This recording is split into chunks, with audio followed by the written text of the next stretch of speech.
Hello बच्चों, नमस्कार। आज के इस वीडियो में मैं दो क्वेश्चन लेके आया हूँ। इसमें किसी चार्ज पार्टिकल के मोशन के का डिस्कशन है। बोर्ड पर क्वेश्चन लिखा भी है, मैं पढ़ देता हूँ एक बार। 2 point charges each of minus q are placed at 2 points 0 comma a and 0 comma minus a on the y-axis. A positive charge q is released from the point 2a comma 0 on the x-axis. Discuss the motion of charge q. यह जो question है आपके सामने, ये Coulomb's law पर based है। Columbian force charge particle पर काम करेगा। उसी कोलम्बियन फोर्स के इफेक्ट में एक चार्ज पार्टिकल मोशन कर रहा है, तो इसके मोशन को डिस्कस करने जा रहे हैं हम। तो एक इंटरेस्टिंग बात है, मुझे बताने में अच्छा लग रहा है कि आपको बताऊं कि जब आपने इलेक्ट्रोस्टैटिक्स की डेफिनेशन पढ़ी, स्कूल में पढ़ाया गया होगा या किसी टीचर ने बताया होगा, कोचिंग पढ़ा होगा, तो मैंने कई वीडियोस भी देखे, उसमें बार बार सब बोलते हैं कि चार्ज जब रेस्ट पर है तब के मोशन को, तब की स्टडी को हम इलेक्ट्रोस्टैटिक्स कहते हैं। डिफाइन कुछ ऐसे करते हैं, electro plus statics. Statics means statistical nature, जब चार्ज रेस्ट पर है। इलेक्ट्रो मीन्स चार्ज और स्टैटिक्स मीन्स रुका हुआ। तो जब चार्ज स्टेशनरी है, जब स्टेबल है, तो ऐसी कंडीशन में उसके बिहेवियर को, उसके कैरेक्टरिस्टिक को पढ़ते हैं इलेक्ट्रोस्टैटिक्स में। ऐसा करके आपने इलेक्ट्रोस्टैटिक्स की डेफिनेशन पढ़ी है। यह डेफिनेशन एब्सोल्युटली रॉन्ग है। आगे जब आप फिजिक्स को ठीक से पढ़ना चाहेंगे, आप अगर नीट की तैयारी कर रहे हैं, इंजीनियरिंग की तैयारी कर रहे हैं या हायर एजुकेशन में जाना चाहते हैं, तो ऐसे गलत कॉन्सेप्ट को दिमाग से आप हटाएंगे। फ़िलहाल मैं डेफिनेशंस की दे रहा हूँ, बाद में इसको ठीक से मैं डिस्कस करूँगा। इलेक्ट्रोस्टैटिक्स की डेफिनेशन ये है कि it is the branch of physics in which we study about the interaction of two electric fields. Two electric fields के इंटरेक्शन को स्टडी करने वाली जो ब्रांच है फिजिक्स की, वो इलेक्ट्रोस्टैटिक्स कहलाती है। चार्ज रेस्ट पर है, इसकी स्टडी को, ऐसा बिल्कुल गलत कॉन्सेप्ट है। दो चार्ज पार्टिकल्स या 3 चार्ज पार्टिकल्स या जो चार्ज पार्टिकल्स हैं, सेट ऑफ चार्ज पार्टिकल्स का एक दूसरे, ये जो इलेक्ट्रिक फील्ड पैदा करते हैं, इसके इंटरेक्शन को जिस फिजिक्स में पढ़ते हैं वो इलेक्ट्रोस्टैटिक्स है। फिर से मैं बोलूँगा, electrostatics is the branch of physics in which we study about the interaction of two electric fields. दो इलेक्ट्रिक फील्ड्स के इंटरेक्शन को पढ़ते हैं। यहाँ पर जो क्वेश्चन है, इसमें 3 चार्ज पार्टिकल्स हैं। 2 चार्ज पार्टिकल रेस्ट पर हैं, तीसरा चार्ज पार्टिकल मोशन कर रहा है। लेकिन ये सभी चार्जेस अपनी इलेक्ट्रिक फील्ड तैयार करते हैं। तो इन इलेक्ट्रिक फील्ड का आपस में इंटरेक्शन कैसा है, ये कैसे एक दूसरे पर इंटरेक्ट करते हैं, इसकी स्टडी को हम जिस ब्रांच में फिजिक्स के पढ़ते हैं उसको इलेक्ट्रोस्टैटिक्स कहते हैं। तो मैंने जो क्वेश्चन लिया है, वो चार्ज पार्टिकल मोशन भले कर रहा है, लेकिन हम इलेक्ट्रोस्टैटिक्स में पढ़ रहे हैं, हम इलेक्ट्रोस्टैटिक्स पढ़ रहे हैं। तो इलेक्ट्रोस्टैटिक्स में चार्ज रेस्ट पर है तब हम पढ़ेंगे, ये बहुत गलत कॉन्सेप्ट है। अभी ढेर सारे कैपेसिटर तक हम लोग पढ़ेंगे, वहाँ तक पढ़ने में ढेर सारी जगह ऐसी आएगी, कई क्वेश्चन ऐसे आएंगे जहाँ पर चार्ज पार्टिकल मोशन कर रहा होता है। लोग बताते हैं कि करंट इलेक्ट्रिसिटी में जब चार्ज पार्टिकल जब मोशन करेगा तो हम करंट इलेक्ट्रिसिटी पढ़ेंगे। तो उसमें ढेर सारे चार्ज पार्टिकल्स कंटिन्यूली मोशन कर रहे हैं तब को पढ़ते हैं। लेकिन किसी एक चार्ज पार्टिकल अगर मोशन कर रहा है तो इलेक्ट्रोस्टैटिक्स में उसको पढ़ने की व्यवस्था है, और इलेक्ट्रोस्टैटिक्स में ही पढ़ने की व्यवस्था है। फिलहाल electrostatics is the branch of physics in which we study about the interaction of two electric fields. दो इलेक्ट्रिक फील्ड्स कैसे इंटरेक्ट करती हैं उसको पढ़ते हैं। Not only two but more than 2 electric fields, ढेर सारे इलेक्ट्रिक फील्ड्स कैसे एक्ट करती हैं। ढेर सारे चार्ज है तो ढेर सारे इलेक्ट्रिक फील्ड है। इन इलेक्ट्रिक फील्ड्स का आपस में कैसे इंटरेक्शन है, कैसे इंटरेक्ट करते हैं, वो पढ़ते हैं। खैर, आइए इस क्वेश्चन पर आते हैं। क्वेश्चन में जैसे लिखा उसके अकॉर्डिंग फिगर तैयार करते हैं। इसमें है 2 point charges each of -q are placed at 2 points 0, a and 0, -a on the y axis. ये y एक्सिस बना लिया हमने पहले। एक्स एक्सिस पहले बनाना चाहिए था, लेकिन चलें, ये एक्स एक्सिस है, ये वाई एक्सिस है। वाई एक्सिस पर 2 पॉइंट हैं, एक है 0, a, दूसरा पॉइंट है 0, -a। इस पॉइंट पर चार्ज -q है, इस पॉइंट पर भी -q चार्ज है। ये ओरिजिन है, ओरिजिन से 2a डिस्टेंस पर, यहाँ एक्स एक्सिस पर 2a, 0, मैं थोड़ा दूर ले रहा हूँ, 2a, 0, इस पॉइंट पर चार्ज कैपिटल Q है। इस कैपिटल चार्ज Q का मोशन कैसा है ये डिस्कस करने जा रहे हैं। तो मोशन होगा फोर्स के इफेक्ट में। फोर्स कौन है? कूलम्बियन फोर्स है। कूलम्बियन फोर्स अप्लाई कौन कर रहा है? तो ये 2 चार्ज पार्टिकल्स हैं, -q, जो यहाँ है। इस पॉजिटिव चार्ज पार्टिकल पर इंटरेक्टिव फोर्स लगाएंगे।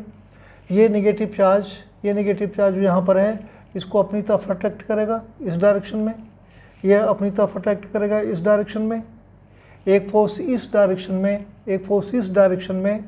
ये डिस्टेंस इस डिस्टेंस के इक्वल है, चार्जेस इक्वल हैं। तो ये दोनों फोर्स जो इस डायरेक्शन में, इस डायरेक्शन में लग रहे हैं, इनके मैग्नीट्यूड इक्वल हैं। तो इनका जो रिजल्टेंट आएगा इस डायरेक्शन में आएगा, यानी कि चार्ज पार्टिकल प्लस के ऊपर जो फोर्स काम करेगा रिजल्टेंट, उसकी डायरेक्शन इस तरफ होगी। मान लेते हैं ये पॉइंट ए है, पॉइंट के नेम देते हैं, ये पॉइंट बी है, ये पॉइंट पी है जहाँ पर ये चार्ज है। तो इस चार्ज पार्टिकल पर ओरिजिन की तरफ फोर्स काम कर रहा है, तो यह चार्ज पार्टिकल ओरिजिन की तरफ मोशन करेगा। लगता है कि इसी स्ट्रेट पाथ में मोशन करेगा। तो आगे मोशन कैसा होगा बाद में देखेंगे किस पाथ पर है ये देखेंगे, लेकिन अभी यह समझें कि मोशन इस तरफ है। जब ये किसी टाइम पर जब ये यहाँ पर आता है, मान लेते हैं कि ये डिस्टेंस, ये पॉइंट मान लेते हैं S है। जब ये चार्ज प्लस Q S पर आता है, जिसकी ओरिजिन से डिस्टेंस x है, यानी कि इसका कोऑर्डिनेट x, 0 है, ऐसा सोच सकते हैं।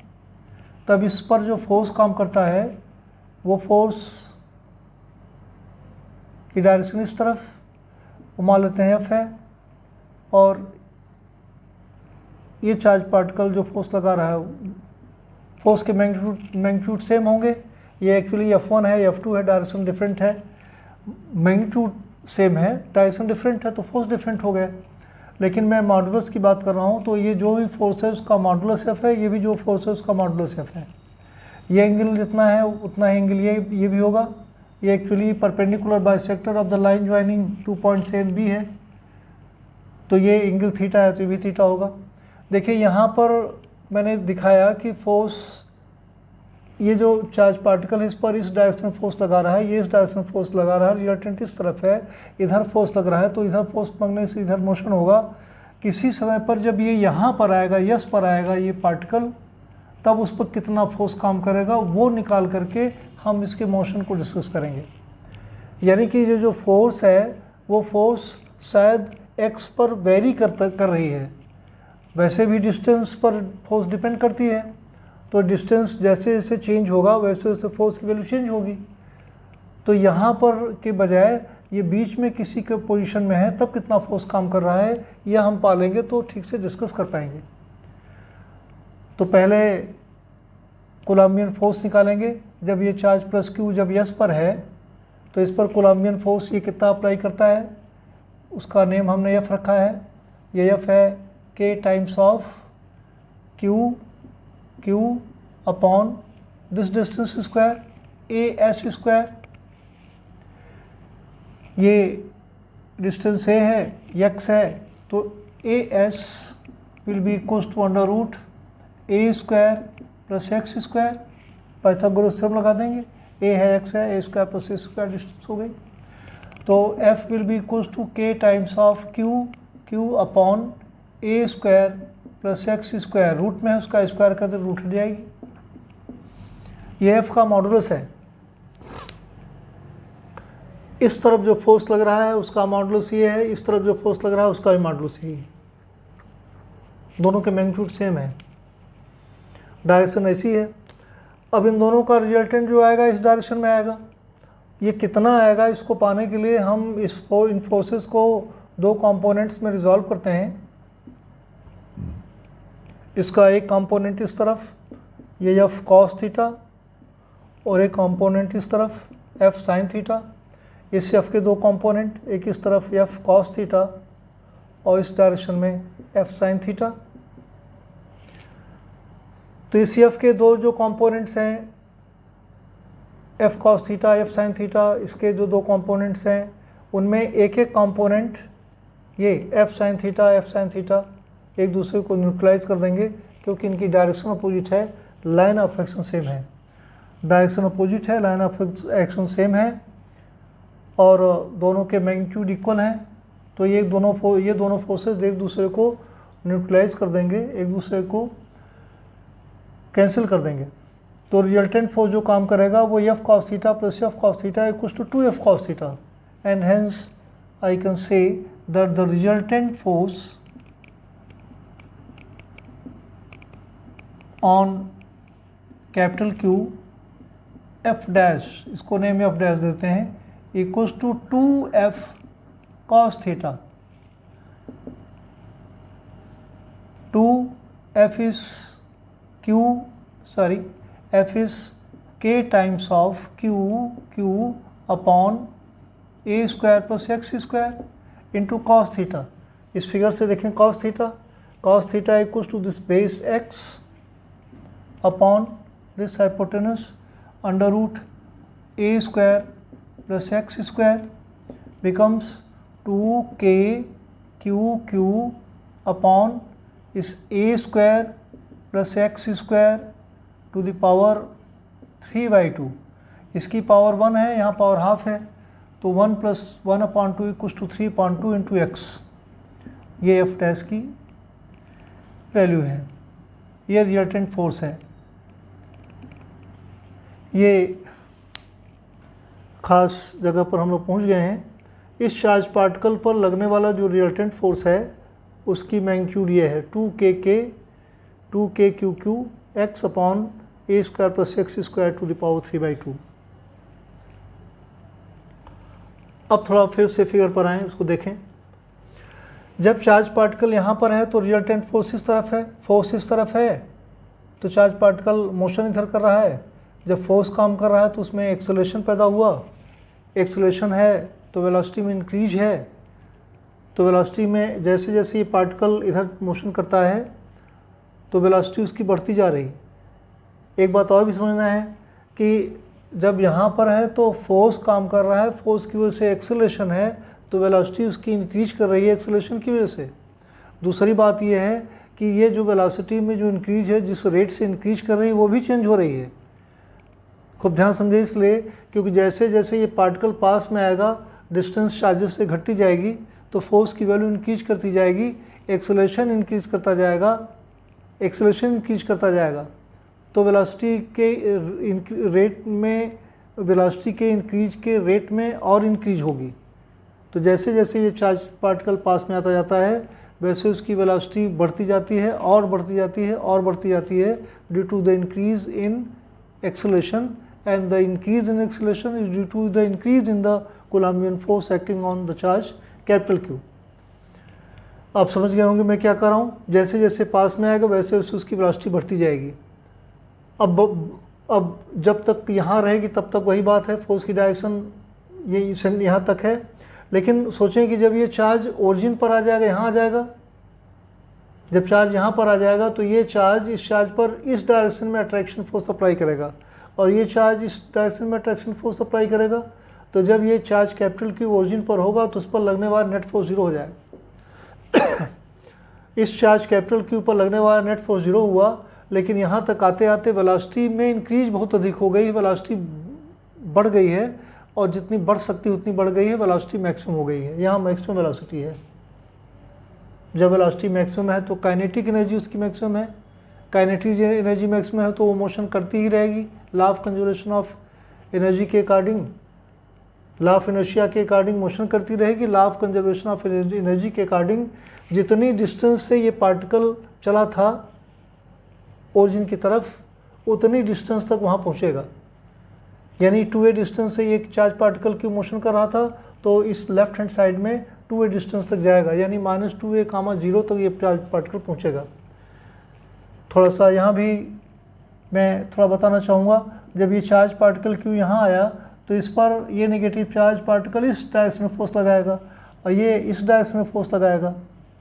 फिर वही पुरानी बात, इस तरह की बात हो रही है, एंगल थीटा है, ये एंगल थीटा होगा, इस तरफ एफ कॉस थीटा, इधर F sine theta, F cos theta, F sine theta. फिर वही बात आई कि इस डायरेक्शन में 2f कॉस थीटा फोर्स काम करने लगेगा, यानी कि ये जो 2f कॉस थीटा फोर्स इस तरफ काम कर रहा था, अब जब इधर आएगा तो यही 2f कॉस थीटा इस तरफ काम करने लगेगा। जब इस तरफ पार्टिकल मोशन ओरिजिन से इस तरफ पार्टिकल मोशन करता है तो ये फोर्स रिजल्टेंट इस तरफ काम करता है, और जब मैक्सिमम डिस्टेंस तक जाएगी फिर लौटेगा। यहाँ से इस तरफ का जाना देखें, जब ये चार्ज पार्टिकल क्यों इस डायरेक्शन मोशन करेगा तो फोर्स इस तरफ लगेगा। मोशन इधर है तो फोर्स इधर है, मोशन इधर है तो फोर्स इधर है। फोर्स की डायरेक्शन हमेशा सेंटर की तरफ है। ये डिस्कशन का मेन पार्ट है। फोर्स कितना है ये तो हमने बताया, ये एक्सप्रेशन है इसके लिए, लेकिन इस फोर्स का बिहेवियर कैसा है, ये फोर्स किस तरह का है, तो ये रेस्टोरिंग फोर्स जैसा फोर्स दिख रहा है। ये फोर्स रेस्टोरिंग फोर्स है। कैसे? जब पार्टिकल ओरिजिन से इस डायरेक्शन मोशन करता है तो फोर्स इधर काम करता है, और जब इस डायरेक्शन मोशन करता है तो फोर्स इस तरफ काम करता है। ये मीन पोजीशन है। तो मीन पोजीशन से जिस डायरेक्शन में मोशन करता है उसकी अपोजिट डायरेक्शन में फोर्स काम कर रहा है। तो ये फोर्स निश्चित रूप से रेस्टोरिंग है। अगर रेस्टोरिंग है तो मोशन इसका हार्मोनिक है। हार्मोनिक मोशन होने पर ये सिंपल हार्मोनिक भी हो सकता है। तो मोशन इसका हार्मोनिक है कि सिंपल हार्मोनिक मोशन है? देखने से लग रहा है सिंपल हार्मोनिक मोशन है। Harmonic motion simple harmonic motion में फ़र्क क्या है कि हार्मोनिक मोशन में जो पाथ है वो कर्व भी हो सकता है, और लेकिन सिंपल हार्मोनिक मोशन में जो पाथ है वो स्ट्रेट लाइन होगा। तो यहाँ जो पार्टिकल का क्यू का जो पाथ है वो स्ट्रेट लाइन पाथ है, ऐसा दिख रहा है। तो देखने से ऐसा लग रहा है कि इसका मोशन सिंपल हार्मोनिक मोशन है। हार्मोनिक तो है ही, लेकिन सिंपल हार्मोनिक इसलिए है क्योंकि स्ट्रेट लाइन पाथ मोशन है, ऐसा दिखता है, लेकिन जैसा दिख रहा है वैसा है नहीं। This is a very interesting point, इसको हम डिस्कस करने जा रहे हैं। इसका मोशन सिंपल हार्मोनिक है, ये फोर्स रेस्टोरिंग है, because direction of force acting on the charge particle is opposite to the direction of displacement produced in the particle.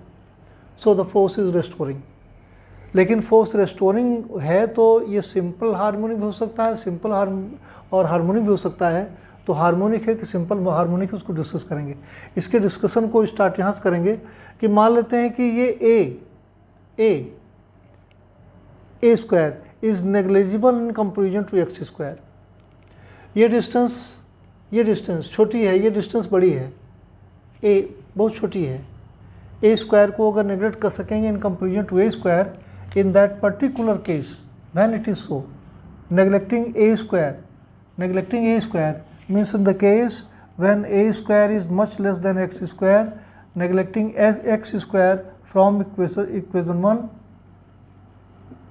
neglecting x square from equation 1, a square को neglect कर दें तो यहाँ x square की power 3/2 आएगी और 2 से 2 cancel हो जाएगी, एक्स क्यूब आएगी और एक्स से एक एक्स कैंसिल हो जाएगी। एफ डैश की वैल्यू आएगी 2k Q upon x square. फिर देखें 0 हो गई, एक्स स्क्वायर की पावर 3/2, 2 से 2 कैंसिल हो गई, एक्स क्यूब आई, एक्स क्यूब और एक्स एनोमिनेटर में कैंसिल हो गई, यहाँ पर एक्स स्क्वायर आई। ये भी इक्वेशन जो मिला ये बड़ा इंटरेस्टिंग है। अभी तो मैं डिस्कस कर रहा हूँ लेकिन मोशन, लेकिन इसके बाद इससे एक बात हम लोग और सीखेंगे। तो पहले भी मोशन की बात करें। इसमें 2k क्यू कांस्टेंट है, 2k Q is constant, therefore f dash is proportional to 1 upon x square. F dash is proportional to 1/x²।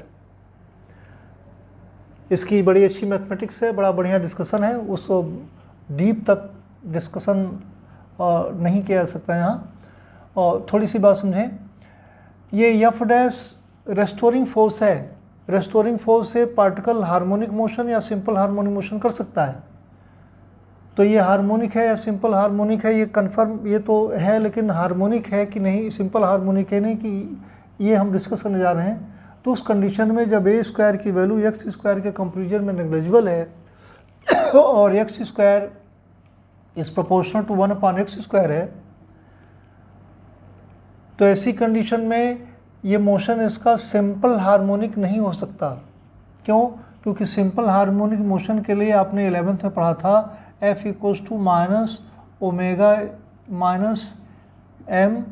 -m²x। हालांकि हम y करके पढ़ा होगा आपने, लेकिन x भी हो सकता है, आप जानते होंगे इस चीज़ को। यानी कि F is proportional to -x। ये -x इस बात को संकेत करता है कि जो फोर्स की डायरेक्शन है वो डिस्प्लेसमेंट की अपोजिट डायरेक्शन में है। यहाँ भी यही चीज़ है, हमने नेगेटिव साइन को लिया नहीं, हम केवल फोर्स के मैग्नीट्यूड पर अपना ध्यान रखे थे। लेकिन यहाँ हम अभी हमने बताया कि जब पार्टिकल इधर मोशन करेगा तो फोर्स इस डायरेक्शन में काम करेगा, फोर्स की डायरेक्शन डिस्प्लेसमेंट की डायरेक्शन की अपोजिट है। तो यहाँ भी वही है, लेकिन यहाँ की जो प्रोपोर्शनलिटी है सिंपल हार्मोनिक मोशन होने के लिए F प्रोपोर्शनल टू x की है, x की पावर 1 है, F प्रोपोर्शनल टू x⁴ इसको लीनियर प्रोपोर्शनलिटी कहते हैं। लेकिन हमारे केस में जो हम पढ़ रहे हैं इसमें लीनियर प्रोपोर्शनलिटी नहीं है, प्रोपोर्शनलिटी लीनियर नहीं है। प्रोपोर्शनलिटी अगर लीनियर नहीं है फोर्स की x के साथ तो ये मोशन सिंपल हार्मोनिक नहीं हो सकता। ये मोशन सिंपल हार्मोनिक नहीं है, हार्मोनिक है लेकिन सिंपल हार्मोनिक नहीं है। तो डिस्कशन का एक पार्ट पूरा हुआ कि इसका मोशन कैसा है, तो मोशन हार्मोनिक है but it is not the simple harmonic motion. हमने उस केस की बात की जब a² x² के कंपेरिजन में नेग्लिजिबल है, तब की बात। अभी इसका उल्टा भी करके देखेंगे क्या होता है, उसको समझेंगे। लेकिन उसके पहले ये जो इक्वेशन नंबर 2 मिला है, इस इक्वेशन नंबर 2 से एक बात सीखेंगे हम, वो बड़ी इंटरेस्टिंग है। ऐसा लगता है कि इक्वेशन 2 को ऐसा लिखें k times of 2q, keep this in A bracket, q/x²। ऐसा महसूस होता है कि दो चार्ज पार्टिकल हैं, एक 2q है, एक q है, x डिस्टेंस पर रखे हैं, ऐसा कुछ दिखता है। तो उसके बीच में लगने वाला फोर्स k की वैल्यू 1/4πε0, ये q1 q2/r², r की जगह x है। इसको इससे मिलाएं, कंपेयर करें, ऐसा लगता है कि ये दोनों -q इस देखिए, अगर ये चार्ज -q भी होता तो भी यही फोर्स, क्योंकि हम मॉडुलस कोलम्बियन फोर्स के लिए जो फार्मूला बनाते हैं हम लोग, mod of q1 into mod of q2/x² लिखते हैं ना, x को ही मॉड ऑफ x² लिख सकते हैं, या r लिखते हैं, r का स्क्वायर लिख देते हैं, मॉड ऑफ है। तो ये -q भी अगर है या +q है, फोर्स तो यही है, -q हो या +q हो, फोर्स तो यही है। बस अट्रैक्टिव है कि रिपल्सिव, इसी का ये आपको पता है कि लाइक चार्जेस होंगे तो रिपेल करेंगे, लाइक होंगे तो अट्रैक्ट करेंगे, लेकिन फोर्स का मॉडुलस यही रहेगा, q1 q2/r²। तो ये जो इक्वेशन मिला है इस तरह के डिस्कशन से वो ये बताता है कि अगर ऐसा होगा x² से बहुत बड़ा होगा, यानी डिस्टेंस बड़ी होगी इसके कंपेरिजन में, इस a के कंपेरिजन में, a² के कंपेरिजन में ये डिस्टेंस बड़ी होगी x²। ऐसी कंडीशन में ये चार्ज जो -q हैं, जो इन डिफरेंट पॉइंट्स पर रखे हैं, वो एक पॉइंट चार्ज की तरह बिहेव करेंगे, ये बताना था। F' = k times of 2q, ये यहाँ से ये दोनों पॉइंट चार्ज एक पॉइंट पर हैं, ऐसा सोच सकते हैं। और फिजिकली देखें कि मान लेते हैं कि 2 पॉइंट चार्ज अगर यहाँ है, 2 पार्टिकल्स यहाँ पर हैं, और हम यहाँ से देखेंगे तो किसी डिस्टेंस पे दिखाई देंगे, जब वहाँ देखेंगे तो ये पास में दिखाई देंगे, और दूर जाएंगे तो दोनों और पास में हो जाएंगे, काफ़ी दूर हो जाएंगे, दोनों पॉइंट एक दूसरे पर सट जाएंगे। जैसे फिजिकली होता है ऐसे ही चार्ज का बिहेवियर दिखाई देता है। यानी कि जब तीसरे चार्ज पार्टिकल की डिस्टेंस बहुत अधिक रहेगी तो ये दोनों चार्ज पार्टिकल्स एक सिंगल चार्ज पार्टिकल बनकर उस पर अट्रैक्टिव फोर्स या रिपल्सिव फोर्स लगाएंगे, ऐसा इससे पता चलता है। तीसरी बात, मैं इसको रिमूव करता हूं।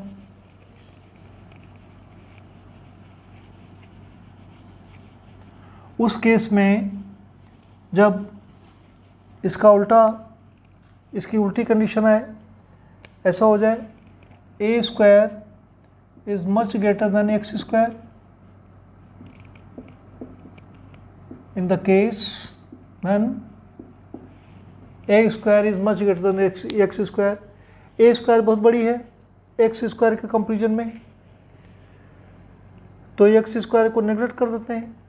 x स्क्वायर को नेगलेक्ट कर देंगे तो f dash will be equals to 2k q upon a square into x, 2k q upon a square, sorry a square plus x square को नेगलेक्ट कर दिया है, 0 हो गया। a स्क्वायर की पावर 3/2 है तो ये a क्यूब आएगी, x स्क्वायर हट गई, यहाँ x आएगा। फिर बड़ी इंटरेस्टिंग बात आई, ये इक्वेशन नंबर 3 आया। इक्वेशन नंबर 1 ये बेसिक फार्मूला, इक्वेशन नंबर 2 उस कंडीशन के लिए जब x स्क्वायर a स्क्वायर से बहुत बड़ी है, ये उस कंडीशन में जब a स्क्वायर x स्क्वायर से बहुत बड़ी है। जब ऐसा है a स्क्वायर x स्क्वायर से बड़ी है, यानी x बहुत छोटी है, यानी अभी जो डिस्टेंस x हमने दूर किया था वो x बहुत पास में है। ये x इतना नहीं है, इतना है, यहाँ बहुत छोटा सा, इतनी डिस्टेंस है, बहुत पास में है। जब x बहुत पास में है ओरिजिन के, तो very interesting point, this is constant, this thing in the circle is constant. Now f dash is proportional to x, f dash is proportional to x, f dash is linearly proportional to the displacement. The resultant Coulombian force or resultant force acting on the charge capital Q is linearly proportional to the displacement, and hence देखिए negative sign हमने नहीं लिया है। बार बार मैं direction की बात मैंने बता दी कि जब फोर्स, जब पार्टिकल इधर मोशन करेगा तो फोर्स की डायरेक्शन इस तरफ है, नेगेटिव साइन नहीं लिया हमने, उसको छोड़ करके ये बात मैं कर रहा हूँ। अगर इन चार्जेस की वैल्यू अगर हम नेगेटिव रख लेते तो यहाँ माइनस साइन आता भी। हम यहाँ पर Q की वैल्यू, ये Q की वैल्यू माइनस अगर ले लेते, Q की वैल्यू माइनस ले लेते तो माइनस पे आता इधर, लेकिन ऐसा कॉन्सेप्ट ठीक नहीं है। इसलिए मैं एक और क्वेश्चन में अपने पिछले वीडियो में हमने ऐसा नहीं किया। हम उस चीज़ को समझेंगे कि ये जो फिजिकली जो हो रहा है उस चीज़ को ध्यान में रख करके हम विदाउट वेक्टर कंसिडरेशन के, वेक्टर का जो पार्ट है डायरेक्शन को अलग से डिस्कस कर लेते हैं, मैग्नीट्यूड को अलग से डिस्कस करके कर ले रहे हैं, क्योंकि इसमें फोर्स के वेक्टर फॉर्म को हमें नहीं पाना है। हम पूरे इलेक्ट्रोस्टैटिक्स में जो हम अल्टीमेट जो आंसर हमारे हैं, जो क्वेश्चंस जिसके लिए प्रॉब्लम्स बनी हुई हैं, वो फोर्स के मैग्नीट्यूड के लिए है, और डायरेक्शन किस तरफ होगा उसको अलग से डिस्कस कर लेते हैं। तो ये जो फोर्स है इस चार्ज पार्टिकल के ऊपर लगने वाला, वो x डिस्प्लेसमेंट के लिनियरली प्रोपोर्शनल है। इसका मतलब मोशन सिंपल हार्मोनिक होगा। अभी मैंने यहाँ बताया कि सिंपल हार्मोनिक मोशन नहीं है, यहाँ बताया सिंपल हार्मोनिक नहीं है, लेकिन अब इस कंडीशन में जब a square is much greater than x square in this situation, यानी कि ये दोनों जो चार्ज पार्टिकल्स हैं, ये चार्ज पार्टिकल्स माइनस क्यू ये दूर हैं, और ये जो चार्ज कैपिटल Q है ये इसके बहुत पास में है, मिड के बहुत पास में है, यहाँ बहुत पास में है, ये डिस्टेंस x है, ये x और ये डिस्टेंस ए है, ऐसा आप सोचें। ऐसी कंडीशन में इस चार्ज पार्टिकल का जो मोशन होगा वो सिंपल हार्मोनिक होगा। तो सिंपल हार्मोनिक मोशन भी हो सकता है जब x square is negligible in comparison to a square.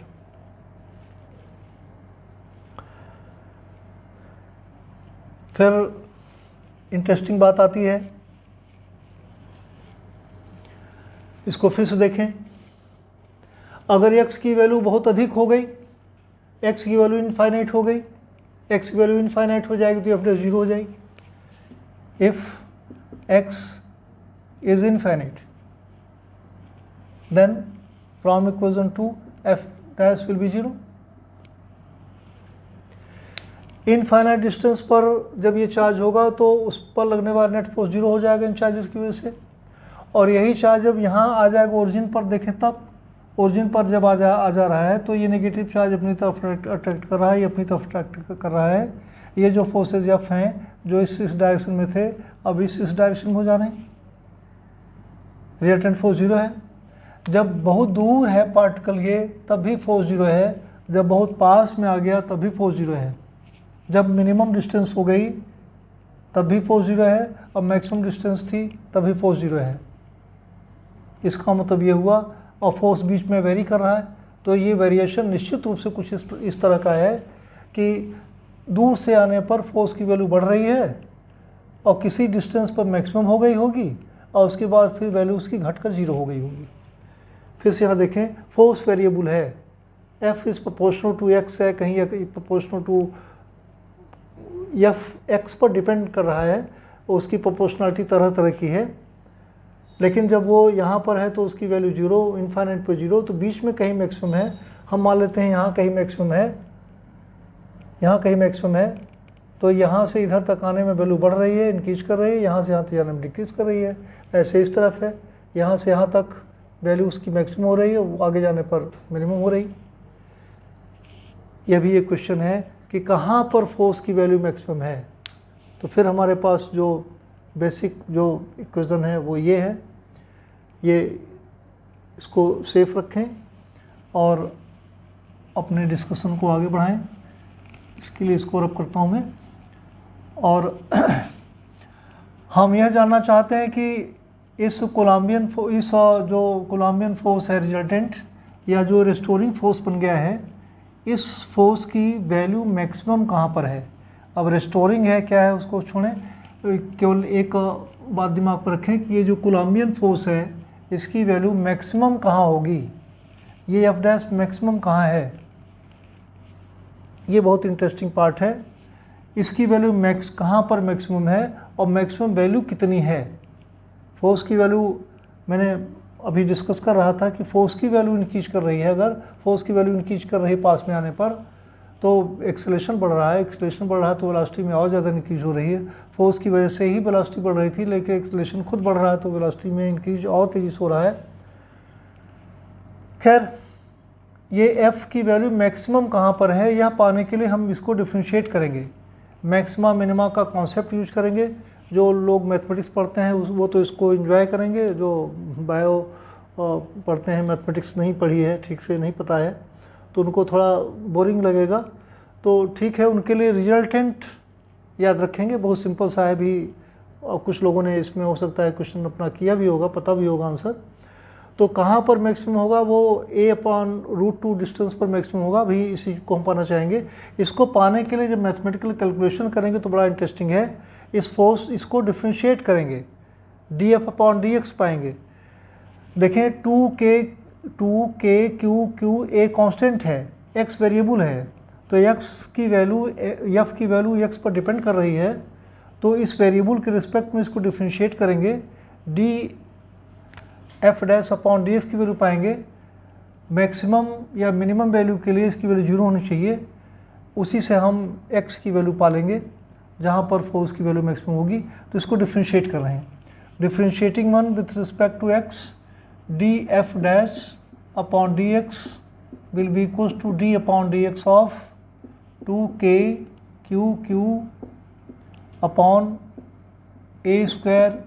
plus x² to the power 3/2 into x। Since this term is constant, therefore this can be taken before differentiation sign, d upon dx of x upon a square plus x square to the power 3 by 2. This is numerator and this is denominator.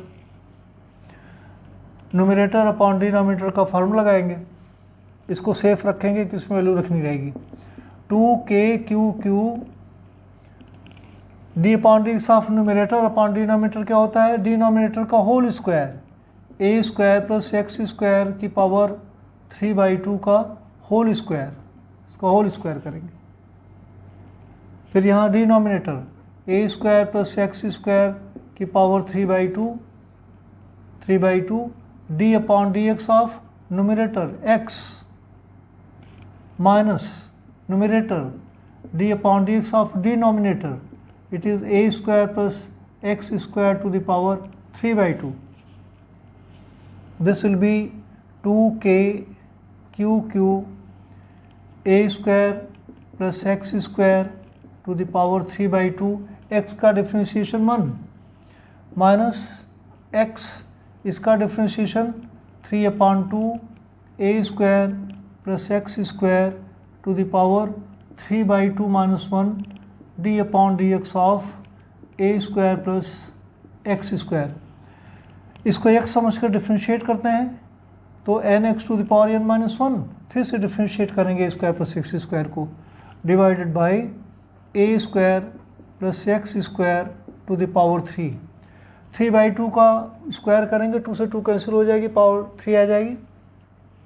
This will be equals to 2k a square plus x square to the power 3 by 2 minus x into 3 upon 2 a square plus x square, 3 by 2 minus 1 is 1 by 2, a square का differentiation 0 और x square का 2x divided by a square plus x square to the power 3. This will be equals to 2k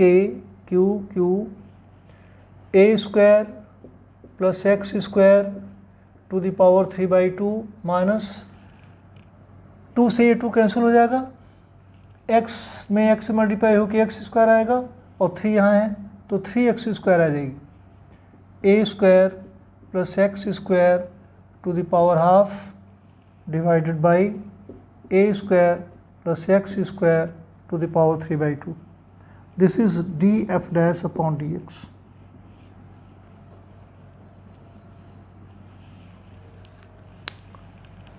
मैं इसको हटाता हूँ।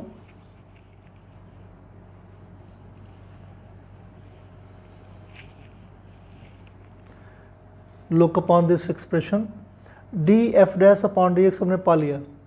जो mathematics पढ़ते हैं जानते हैं कि एफ डैश की मैक्सिमम वैल्यू के लिए या मिनिमम वैल्यू के लिए d F dash upon D x must be equals to 0, ये 0 होना चाहिए, मैक्सिमम हो या मिनिमम एफ डैश की वैल्यू। तो मिनिमम कहाँ होगी हम लोगों ने समझ लिया है, मिनिमम होगी यहाँ ओरिजिन पर और मिनिमम होगी इनफाइनाइट डिस्टेंस पर। तो मिनिमम की बात नहीं, क्वेश्चन मैक्सिमम की बात हो रही, कहाँ पर मैक्सिमम है, तो मैक्सिमम हो चाहे मिनिमम हो इसकी वैल्यू 0 होगी। फिलहाल या तो बात नहीं रह गई, अब कंफर्म हो गया कि मैक्सिमम कहाँ पर है, इसके लिए d F dash upon D x की वैल्यू 0 होगी। मिनिमम कहाँ पर हम जान गए हैं, वो इनफाइनाइट डिस्टेंस पर है या ओरिजिन पर है। तो for minimum value of F maximum value of F dash this must be equals to 0। अब इसको 0 स्पेस कम है, मैं इसमें इसी में समझाना चाहूँगा। इसकी वैल्यू 0 हो गई, इसकी वैल्यू को 0 है तो 0 ये कांस्टेंट है, 0 होगा नहीं, ये 0 होगा नहीं, तो this part of numerator must be equals to 0। For this equals to 0, this part of numerator of this expression must be equals to 0, means a square plus x square to the power 3 by 2 minus 3x square a square plus x square to the power half is equals to 0.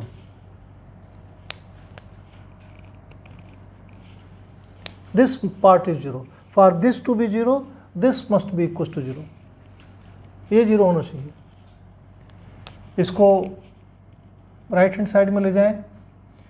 a square plus x square to the power 3/2 equals to 3x square a square plus x square to the power half. ये क्या है? ये a square plus x square into a square plus x square to the power half है. उन्हीं को multiply करने पे ही मिला ही था. a square plus x square में a square plus x square to the power half से मल्टीप्लाई करने पर 1 प्लस हाफ प्लस हो गया था 3/2 आया था.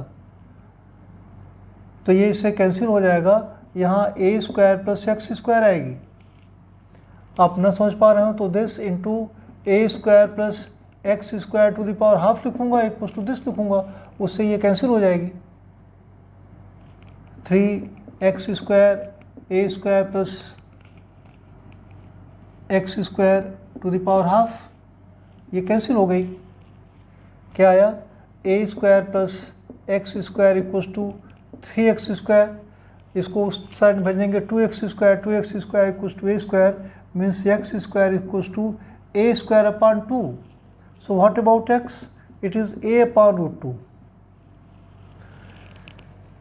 मिल गया जो चाहते थे.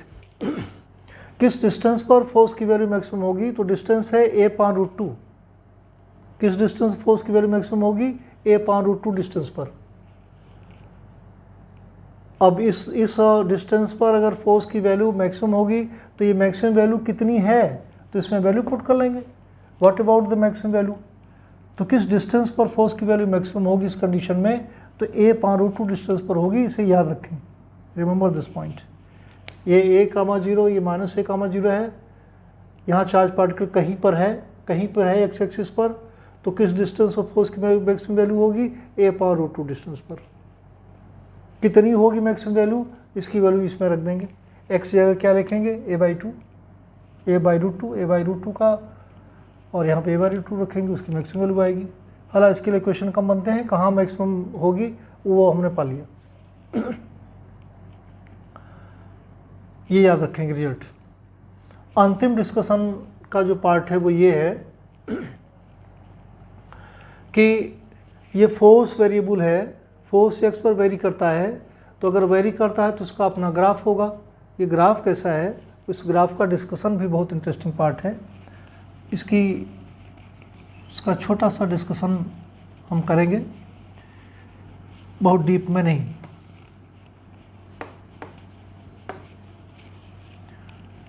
इसमें हम x और f के बीच में ग्राफ प्लॉट कर रहे हैं. ये f का मॉड है, x का मॉड ले रहे हैं. हम इसके मैग्नीट्यूड की बात कर रहे हैं. ऐसी कंडीशन में आपने ध्यान दिया होगा पीछे का जो डिस्कशन था, a अपॉन रूट 2 डिस्टेंस पर फोर्स की वैल्यू मैक्सिमम है. तो जो मैक्सिमम वैल्यू है फोर्स की मान लेते हैं इतनी है. तो जब ये x है, जब x की वैल्यू कम थी, बहुत छोटी थी, तो उसमें जब x की वैल्यू बहुत छोटी थी तो जो फोर्स था प्रोपोर्शनल टू x था. क्योंकि अब उस कंडीशन में इसका जो मोशन था सिंपल हार्मोनिक था. अभी पीछे डिस्कस मैंने किया था, उसमें दिखाया था आपको. जब x की वैल्यू बहुत छोटी है तब f प्रोपोर्शनल टू x था. लीनियर प्रोपोर्शनलिटी थी. लीनियर प्रोपोर्शनलिटी है तो यहाँ से यहाँ तक जाने में फोर्स की वैल्यू लीनियरली इंक्रीज करेगी. इसका मतलब डायरेक्टली प्रोपोर्शनल है. इसका मतलब जितना x बढ़ता जाएगा फोर्स की वैल्यू बढ़ती जाएगी. तो we will have a straight line. Very interesting point. Straight line मिलेगा. यहाँ f प्रोपोर्शनल टू x है. फिर आगे जब बढ़ते हैं तो यह प्रोपोर्शनल टू 1/x² है. तो मैथमेटिक्स में अब डिस्कशन मैथमेटिकल है, बहुत ज़्यादा उसको मैं नहीं डिस्कस करूँगा. हालांकि मुझे मैथमेटिक्स ठीक आती है, लेकिन मैं मैथमेटिक्स की उस डीप तक इसका डिस्कशन नहीं करूँगा. ग्राफ को थोड़ा संभाल कर बना रहा हूँ. ग्राफ बड़ी तेज़ी से फॉल करना चाहिए, f प्रोपोर्शनल टू 1/x² है। ऐसे ही इस तरफ जब x की वैल्यू, चाहे लिख सकते हैं x इक्वल टू दिस, जब x की वैल्यू a/√2 इस तरफ है यानी माइनस में है, तो यहाँ भाई फोर्स की वैल्यू मैक्सिमम है वहाँ तक, यहाँ से यहाँ तक लीनियर प्रोपोर्शनलिटी रहेगी, यह प्रोपोर्शनल टू x। बार बार मैं आपको याद दिला रहा हूँ, ध्यान दिला रहा हूँ कि इसमें जो मैग्नीट्यूड हैं मैं उन्हीं की बात कर रहा हूँ। ये ग्राफ ऐसा होगा, ये f प्रोपोर्शनल टू 1/x²। बाद में इलेक्ट्रिक फील्ड का डिस्कशन करूँगा अगले जब चैप्टर्स की बात करूँगा। इसमें इलेक्ट्रोस्टैटिक्स में 4 चैप्टर्स हैं, अभी पहले सेक्शन को मैं पढ़ा रहा हूँ तो उसमें ठीक से डिस्कस करूँगा। फिलहाल ये ग्राफ बहुत इंटरेस्टिंग है, फोर्स और डिस्टेंस के बीच में जो ग्राफ है वो इस तरह का है। यह भी एक अच्छा क्वेश्चन है, जेईई में, नीट में कई बार पूछा गया, नीट में कई बार आया है, ये बड़ा इंटरेस्टिंग है। तो इस तरह से इस क्वेश्चन का डिस्कशन था। देखने में लग रहा था कि चार्ज पार्टिकल के मोशन को डिस्कस कर रहे हैं, केवल एक मोशन कैसा है यही जानना है, लेकिन इसके अंदर ढेर सारी बातें थी। इसमें कुल 5 मेन पॉइंट्स थे, इसमें शायद आपको समझ में आया होगा। अब हम दूसरा क्वेश्चन लेते हैं।